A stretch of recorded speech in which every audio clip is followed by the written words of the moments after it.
आदाब नाज़रीन, आप देख रहे हैं गुलिस्तान न्यूज़। रात के 8 बज चुके हैं। उर्दू खबरनामा लेकर मैं आपका मेज़बान गौहर कुछ आपकी खिदमत में हाजिर। तफसीलात से पहले नजर डालते हैं हेडलाइन।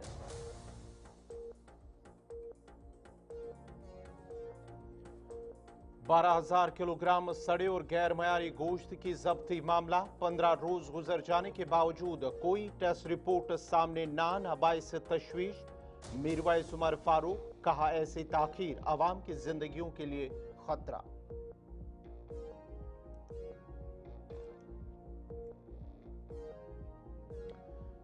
मज़ामीन मिटाने से तारीख नहीं मिट सकती। तारीख को मसक या तब्दील करने की कोशिश न करें। सियासी फायदे के लिए तारीख से छेड़छाड़ करना गलत। उमर अब्दुल्ला का बयान।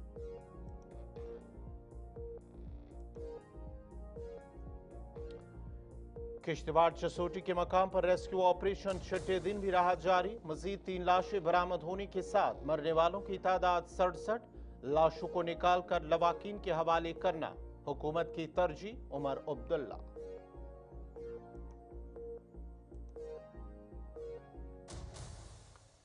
सहपुरा गांदरबल कत्ल मामला पुलिस ने किया हल। बड़ी बहन ने छोटी बहन का किया कत्ल। घरेलू तनाजा कत्ल की बनी वजह। मुलजिमा को किया गया गिरफ्तार। एसएसपी गांदरबल का बयान।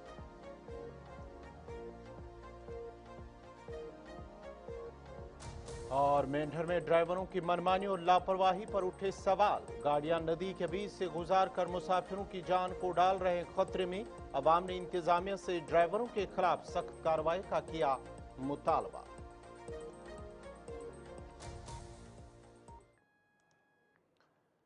और अब पेश है खबरों की तफसील। 12,000 किलोग्राम सड़े हुए और गैर मयारी गोश्त की जब्ती पर मीरवाइस मौलवी उमर फारूक ने कहा है कि 15 रोज गुजर जाने के बावजूद अभी तक कोई टेस्ट रिपोर्ट सामने नहीं आई है।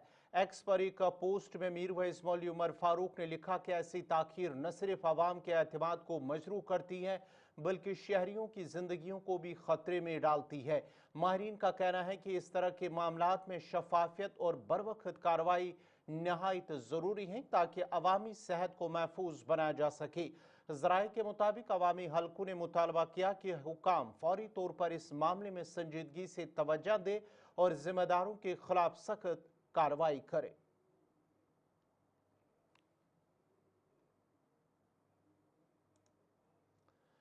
जरा किश्तवाड़ के बादल फटने से मुतासरा चसोटी गांव में आज छठे रोज भी बचाव और इमदादी कार्रवाइयां वसी पैमाने पर जारी रहीं। रेस्क्यू ऑपरेशन के दौरान आज सुबह मजीद 3 लाशों को बरामद किया गया है, जिस दौरान मरने वालों की तादाद अब 67 हो गई, जबकि 70 से ज्यादा अब भी लापता है। हुकाम का कहना है कि फौज, एनडीआरएफ, एसडीआरएफ, पुलिस और मकामी इंतजामिया तमाम तर वसाइल को बरोकार लाकर बचाव और इमदादी ऑपरेशन में मसरूफ अमल है। रेस्क्यू ऑपरेशन को मजीद तेज करने के लिए फौज और रेस्क्यू टीमें धमाका खेज मवाद इस्तेमाल कर रही हैं ताकि मलबे में हाइल बड़े पत्थरों को हटा दिया जाए। हुकाम के मुताबिक जाए वकू पर इजाफी फौजी दस्ते भी तैनात किए गए ताकि कार्रवाई में मजीद सुरत लाई जा सके।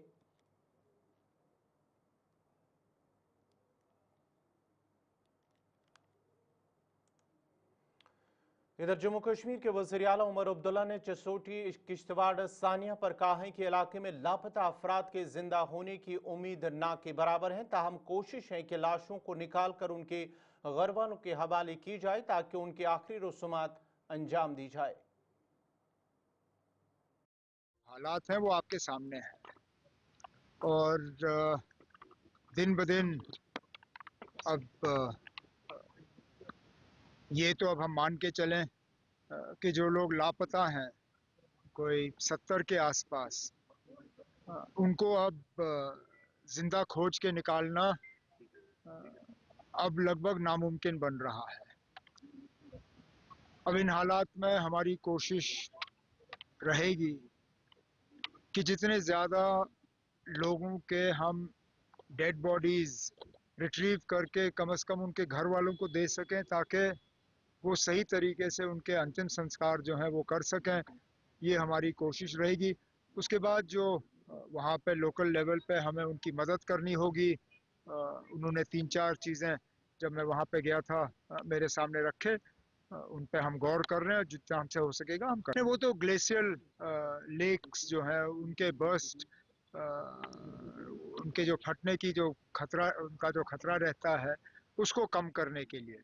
लेकिन अभी तक जो खबरें हमें आ रही हैं, जो किश्तवाड़ में हुआ वो ग्लेशियल लेक फटने से नहीं हुआ, वो बादल फटने से हुआ है।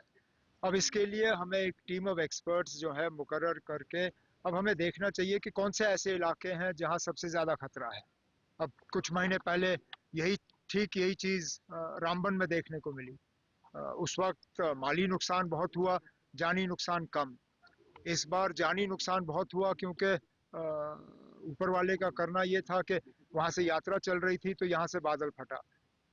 लेकिन इस तरह के हालात दोबारा ना बने, या अगर बन भी जाते हैं तो नुकसान कम हो, उसके लिए हुकूमत के तरफ से क्या क्या कदम उठाए जा सकते हैं, इसके लिए अब हमें कुछ एक्सपर्ट्स मुकर्रर करके उनकी एक रिपोर्ट उनसे मांगनी होगी।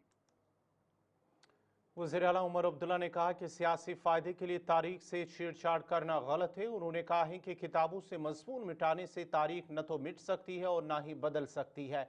उमर अब्दुल्ला ने मज़ीद कहा कि हुकूमतें बदलती रहती हैं। अगर एक पार्टी आज तारीख को दोबारा लिखेगी तो कल कोई और जमात भी यही काम करेगी। बच्चों को हकीकी तारीख से वाकिफ कराएं, वो खुद अपने जाविये से नताइज हासिल करेंगे। पीडीपी की जानिब से दस्तखती मुहिम पर की जाने वाली तनकीद पर उमर अब्दुल्ला ने कहा कि अपोजिशन का काम है तनकीद करना, ताम हुकूमत का काम है अपना काम करना। ऑपोजिशन है ना, उनका काम है अपोज करना, वो हर चीज को अपोज करेंगे। उनको अब स्टेटहुड नहीं चाहिए, वो नहीं चाहते हैं कि हम लोगों के दरमियान जाएं, तो ठीक है। अब हम जब हम कुछ नहीं कर रहे थे तब वो कह रहे थे आप कुछ नहीं, आप क्यों नहीं निकलते हो, आप निकलते क्यों नहीं हो, आप लोगों को शामिल क्यों नहीं करते हो। अब हम निकले, लोगों को हम शामिल कर रहे हैं, अब वो कहते हैं आप लोगों को क्यों शामिल कर रहे हो। अब उनका काम है अपोज करना, हमारा काम है काम करना। हम चाहते हैं कि हम अपने बच्चों को बच्चियों को बेहतर से बेहतर तालीम फराहम करें।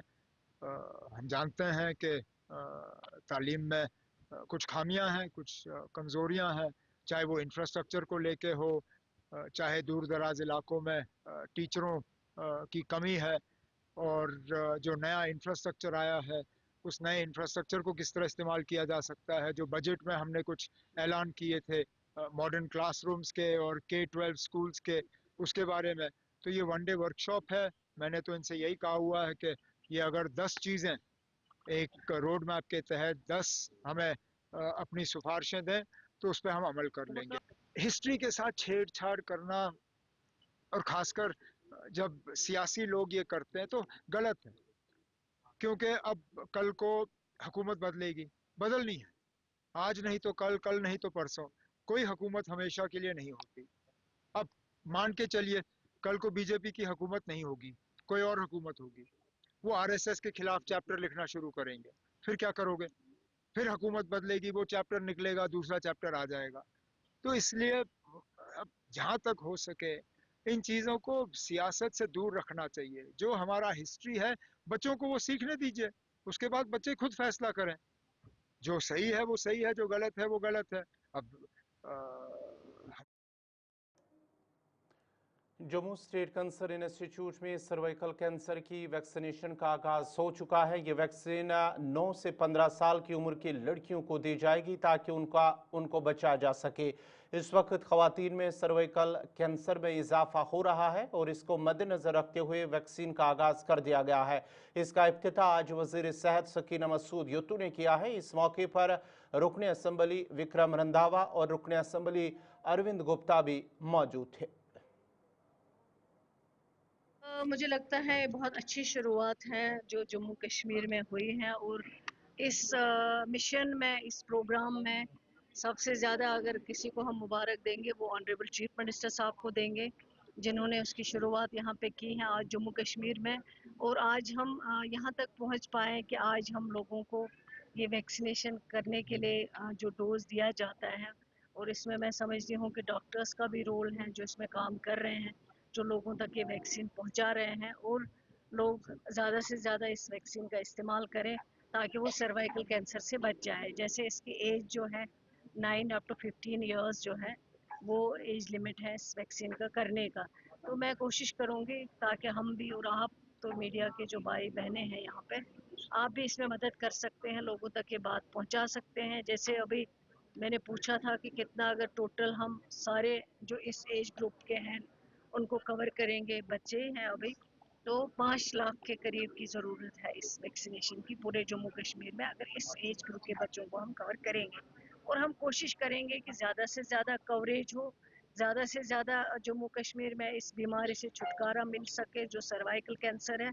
हम सारे कोशिश करेंगे और लोगों को यही गुजारिश करेंगे कि जल्दी से टेस्ट करने में डरे ना, करवाएं टेस्ट। अगर खुदा न खास्ता कहीं पे कोई इस तरह की प्रॉब्लम होगी, उसको ट्रीट किया जा सकता है, ताकि ये जो यहाँ पे हमने ये सर्वाइकल कैंसर की वैक्सीन की शुरुआत की है, इससे हम चाहते हैं कि लोग कैंसर से बचें, उनको ज़्यादा फ़ायदा हो सके, नुकसान जो होता है कैंसर से उससे लोग बच जाएं। जम्मू कश्मीर में हमें ये दूसरे नंबर पे है सर्वाइकल कैंसर लेडीज़। कितना आंकड़ा आप देख रहे हैं कि जम्मू कश्मीर में महिलाओं को ये जो कैंसर है वो दिन ब दिन बढ़ते जा रहे हैं? ओवरऑल मैंने कहा कैंसर पेशेंट्स हमारे पास 51,000 है। जैसे अभी इन्होंने जो प्रेजेंटेशन यहाँ दी उसमें कहा कि एक दिन में 200 लोगों की मौत हो जाती है, तो इसमें आप खुद अंदाज़ा लगाएं कि कितने सारे लोग जो हैं। और ये तो फिगर हैं जो दिखा रहे हैं, जिनका पता चला है। ऐसे भी होते हैं बहनें जो कराती ही नहीं, टेस्ट नहीं कराते हैं, अपना एग्जामिनेशन नहीं कराते हैं, उससे पता नहीं चलता है और लोगों की तादाद जो है उससे ज़्यादा है। लेकिन हम चाहते हैं का इस्तेमाल करें ताकि इस कैंसर से लोग बच सकें।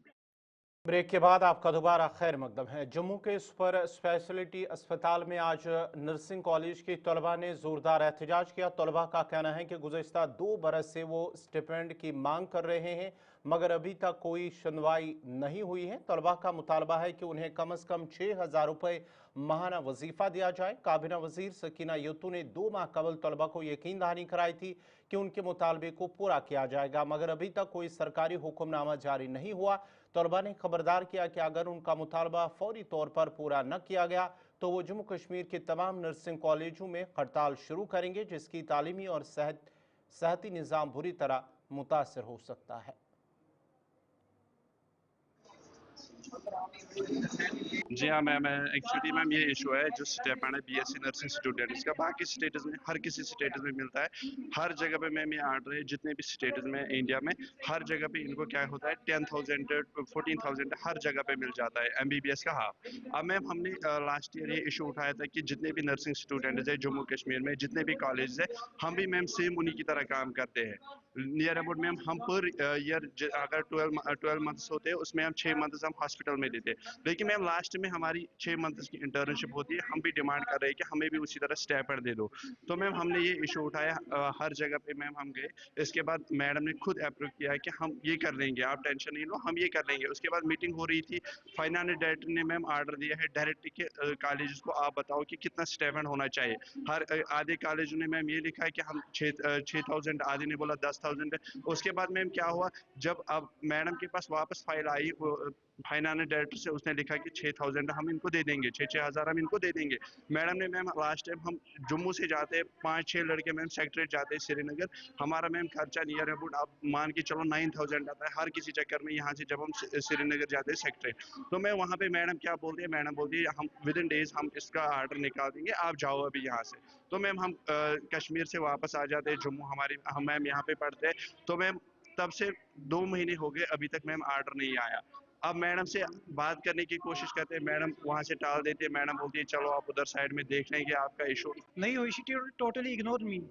Since 2 months we are waiting for the release of the order for the stipend, but till now it has not been released. कितना स्टिपेंड आप मांग रहे हैं? हम बोल रहे हैं अगर आप एमबीबीएस वालों का 13,000 दे रहे हो, कम से कम हमें उसका हाफ दो, अगर हाफ नहीं तो 5 ही दो, 6 दो। लेकिन ये वो भी एक्सेप्ट नहीं कर रहे हैं। 2 महीने पहले मैम से बात हुई, मैम ने बोला अभी 3 दिन में आपका आर्डर आने वाला है। 3 दिन से हम अभी तक 2 महीने हो गए, लेकिन आर्डर कहीं है ही नहीं। अब हमें मौका मिला आज बात। ब्रेक के बाद आपका दोबारा खैर मकदम है। Chief engineer BRO Kashmir brigadier Chiraga Gaura ने दीगर अफसरान के हमरा आज किशपोरा कंगन का दौरा किया और उस पुल का मुआयना किया जिससे हाल ही में नुकसान पहुंचा था।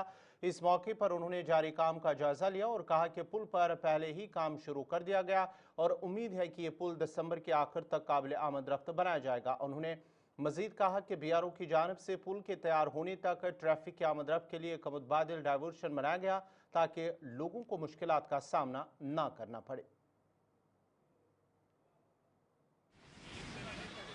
साल एक एक्सीडेंट होने के कारण इंचपुरा ब्रिज डैमेज हो गया था और एक्शन हमने इमीडिएटली ले लिया था। ये within a span of I think about 2 to 3 days we made a diversion ताकि गाड़ी चलते रहे।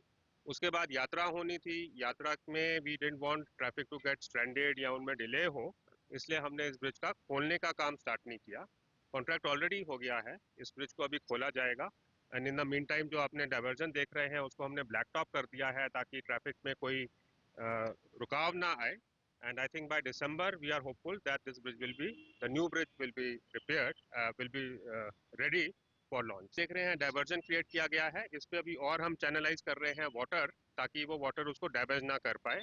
एंड ये फ्लैश फ्लड जो आप देख रहे हैं सभी जगह कश्तवाड़ में हुआ है, it is a unique phenomena which is occurring, उसके अगेंस्ट प्रिकॉशंस लिए जा रहे हैं। And any time if something like this happens, like last time also with in a span of just about 3 hours we were able to repair the bridge and put it back in place.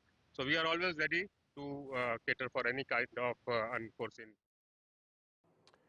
Kashmir की automobile industry में आज एक तारीखी लम्हा TVS MJ auto centre ने वादी में अपनी पहली कस्टमर मीट का इनेकाद किया है। ये तकरीब श्रीनगर के इलाके हैदरपुरा में एक निजी होटल में मुनक्कद हुई है। यह पहला मौका है कि किसी ऑटोमोबाइल कंपनी ने वादी में ग्राहकों के साथ बराह रास्त मुलाकात और बातचीत का खुसूसी प्रोग्राम मुनक्कद किया।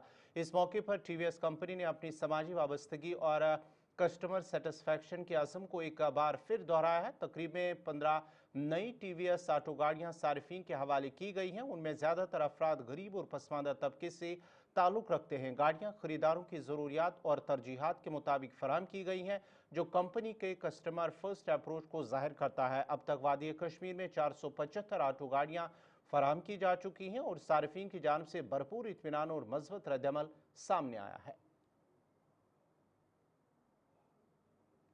जो हमारी कस्टमर मीट है, ये हमारा एक तरीका है लोगों से फीडबैक लेने का जिन्होंने हमारे 3 व्हीलर खरीदे हैं और उन्होंने कुछ यूज़ किए हैं। इसके बारे में हमें मालूमात करनी है कि वो कैसा एक्सपीरियंस उनका रहा है और अगर कोई फीडबैक है जो प्रोडक्ट को बेहतर बनाने के लिए वो देना चाहते हैं, क्योंकि आगे आने वाले टाइम में हमारे काफ़ी प्रोडक्ट आने वाले हैं, नए प्रोडक्ट आने वाले हैं और हमारा हमेशा से यही तरीका रहा है कि कस्टमर से फीडबैक लेके वापस ले जाए ड्राइंग बोर्ड पे और उस हिसाब से हम प्रोडक्ट डिज़ाइन करें। तो इस कस्टमर मीट को करने का यही एक कारण था। बड़ा चेंज तो ये आया है कि people are now used to understand EV, electric vehicle आने के बाद और जो ऐप की हम जो बात कर रहे हैं, कनेक्टेड फीचर आने के बाद लोगों में एक अवेयरनेस आ गई है, तो वो अपने व्हीकल को अपने दिल के करीब रखते हैं। ये सबसे बड़ा चेंज है। और दूसरी बात, कंफर्ट पे ज़्यादा ध्यान देने लगे हैं और at the same time earning. तो ये ईवी आने से अर्निंग भी उनकी बढ़ी है और लोगों में काफ़ी उत्साह दिखा है मुझे। हमने ये जो फीडबैक आज मिली है बहुत इंपॉर्टेंट है। सबसे बड़ी फीडबैक मिली है चार्जिंग के लिए। चार्जिंग इंफ्रास्ट्रक्चर नहीं है, तो ये एक एम्प्लॉयमेंट का जरिया भी बनेगा आगे आने वाले टाइम में। और next week continuously improvise and innovate the products based on this customer input. So we are really happy to come here and get this. Or we could understand from the customer, they are really excited by the service network being provided by the dealer, and we are happy to get all this feedback. Every hour, our next product, what is coming up, will have all sets of improvement, whatever is being talked about by the customer today. Range, we have a lot of things in lineup. We will not be able to tell at this point of time. We will see how it comes. नाज़रीन, इसी के साथ ही उर्दू खबरनामा इख्तिताम पज़ीर हुआ चाहता है। अपने मेज़बान को हर कुछ को इजाज़त दीजिए। अल्लाह हाफ़िज़।